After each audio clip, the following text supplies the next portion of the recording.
Sure. Lisa has another question.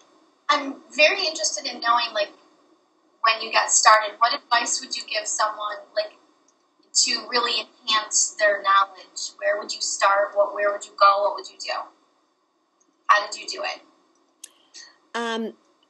Well, I think when I started, I didn't really have a lot of contacts to help, so I was reliant on my tech director or anybody I could email.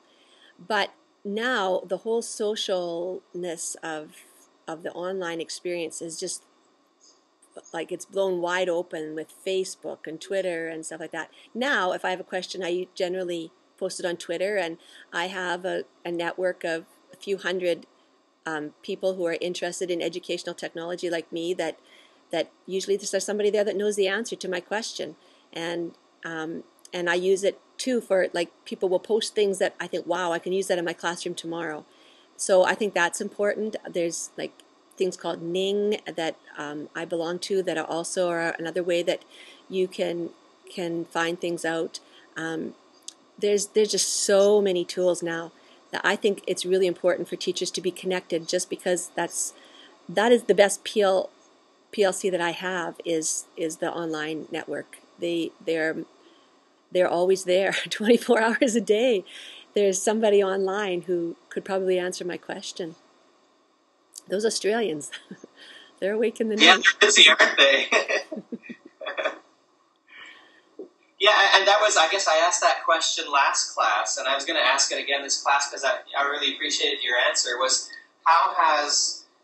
we've been talking about the notion of personal learning networks and some of the social tools available that the media does a really poor job of representing, at least for education. Yeah. And how has that changed your experience in terms of learning and sense of connectedness with peers?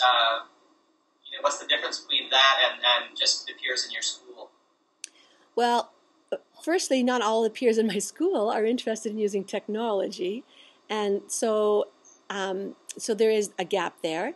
I do have my division mandates some PLC days, and we get together and we talk about things, but it's nowhere near as powerful as my online network is. The online network is, like I said, they're always there. There's always people who are pushing my thinking. There's people who will answer questions. There's people that I can help. I think it's an incredibly valuable tool. As I said before, I don't know how I would get along without it now. I wonder what will happen next. I feel so connected to these people. I met people. I went to the conference in Washington last summer and met the teacher from New Hampshire and the teacher from Australia. I'd only known them online, the one in New Hampshire for 4 years. We'd done stuff together, and the one in Australia for 2 years. And we met, and we had this instant connection. We were old friends just because we'd commented so much on each other's blogs. We'd talked via Skype. We'd Twittered together.